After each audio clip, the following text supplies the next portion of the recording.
Citoyens africains du Sénégal, de la Guinée, du Comores, de la Côte d'Ivoire, pour parler d'un problème qui nous préoccupe tous, celui de la Guinée, avec les velléités de tripatouillage constitutionnel de Alpha Condé pour s'assurer un troisième mandat, ce que le peuple guinéen refuse, à l'instar de tous les peuples africains, surtout en Afrique de l'Ouest actuellement, et un peuple qui se mobilise actuellement en Guinée pour dire non à cela.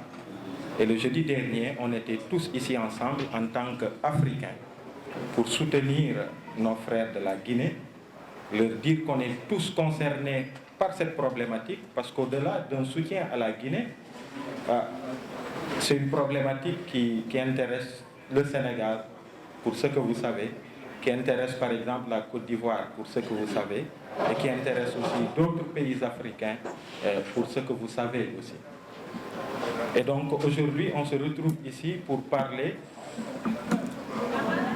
de la situation du Comore, qui est un autre pays frère, du point de vue géographique peut-être qui est un peu plus éloigné, mais qui est un pays qu'on connaît surtout ici au Sénégal, eu égard au rapport qu'on a avec le Comore, avec une forte diaspora comorienne qui est basée, qui est établie ici à Dakar.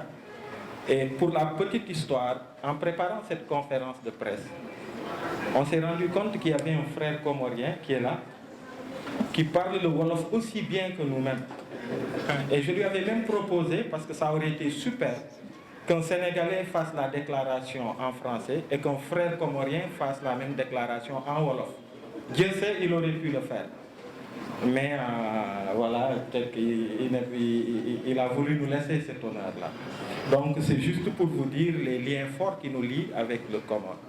Donc, et aujourd'hui, il est question de parler de la situation du Comore. On a parlé de la Guinée, de Alpha Condé, qui veut tripatouiller la Constitution pour avoir droit à un troisième mandat, mais au Comore, c'est encore pire. Au Comore, on assiste actuellement à une dictature qui ne dit pas son nom et qui amène le président actuel à faire... Mais c'est très triste ce qui se passe là-bas en termes de violation des libertés, en termes d'institutions supprimées, en termes d'exactions, en termes d'arrestations tout azimut, sans fondement, d'opposants, de représentants de la société civile et de tout. Et pourtant, le Comore nous a habitués pourtant à de bonnes nouvelles. Il y a eu des moments, parce que c'est un pays qui a connu quand même 3 alternances historiques avant que la situation ne commence à se compliquer vers les années 2005. Donc nos frères viendront sur tout ça. Et voilà. Les invités, assalamu alaikum. Nous nous sommes rassemblés ici, au Sénégal, ce lundi 28 octobre 2019, pour exprimer notre indignation suite aux événements qui ont en cours et qui endeuillent notre pays. Le Comores se trouve une fois de plus précipité dans une nouvelle crise politique avec une rapidité inouïe. La situation s'est nettement dégradée depuis l'organisation de fameuses assises nationales et du holp électoral, plongeant tout le pays dans la tourmente. Libertés individuelles et collectives piétinées, liberté d'opinion et d'expression bâillonnée, la violation de la Constitution et des institutions, notamment la dissolution de la Cour constitutionnelle. Mesdames et messieurs les journalistes, la diaspora et la société civile comorienne s'inquiètent de la situation qui prévaut en Union des Comores. Notre pays sombre dans les affres de la répression brutale qui s'abat sur une population sans défense. On parle aujourd'hui de torture, de traitements cruels et inhumains, d'exécutions extrajudiciaires et sommaires. On enregistre plusieurs morts suite à l'instruction de l'année dernière en juin. Et s'ajoute à eux la tuerie survenue au camp militaire de Kandani le 28 mars dernier.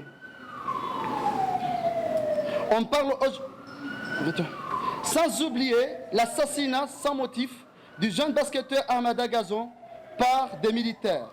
Malgré tout cela, il n'y a jamais eu, chers frères, il n'y a jamais eu de procédure judiciaire entamée contre les auteurs de ces crimes. S'agissant de la situation des prisonniers politiques, le cas de l'ancien président est l'illustration parfaite de l'arbitraire qui règne et l'absence d'un état de droit. L'absence de soins médicaux appropriés, malgré les alertes alarmantes des médecins sur la dégradation de son état de santé. En Union des Comores, le régime du colonel Azali est en train de commettre le pire atrocité en matière de non-respect des droits de l'homme que les Comores aient jamais connu. Même du temps du mercenaire Bob Denard. Les prisons du régime sont remplies des responsables de l'opposition. Ils se comptent par des centaines et les conditions de leur détention sont exécrables. Mesdames et messieurs, les arrestations arbitraires, les complots imaginaires destinés à justifier des détentions de toutes voix discordantes, notamment 2 anciens présidents, 3 vice-présidents, 2 gouverneurs, des parlementaires, des ambassadeurs, des avocats, des journalistes et des écrivains,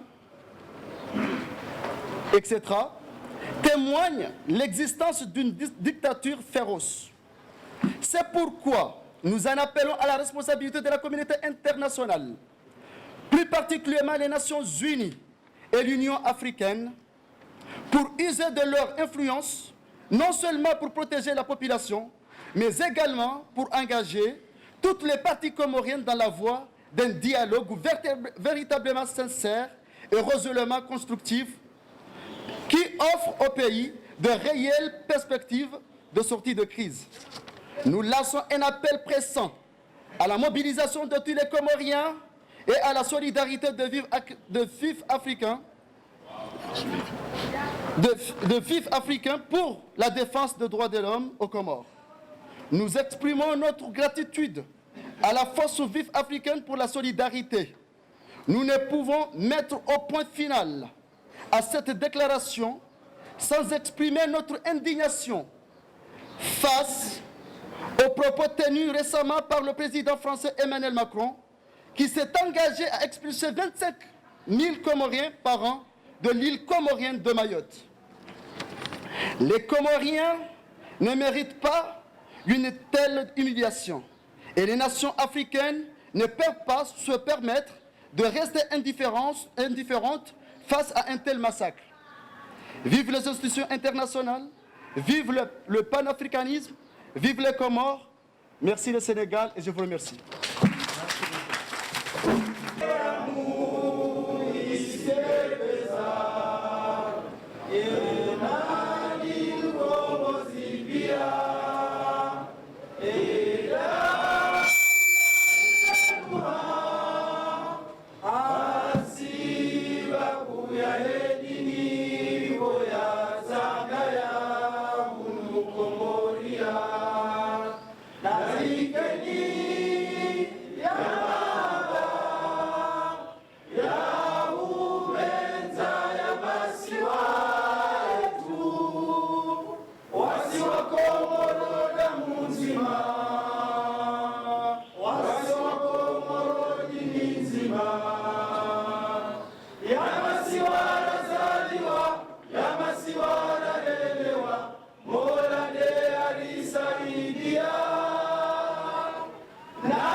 Mwali na gazija, na rigeni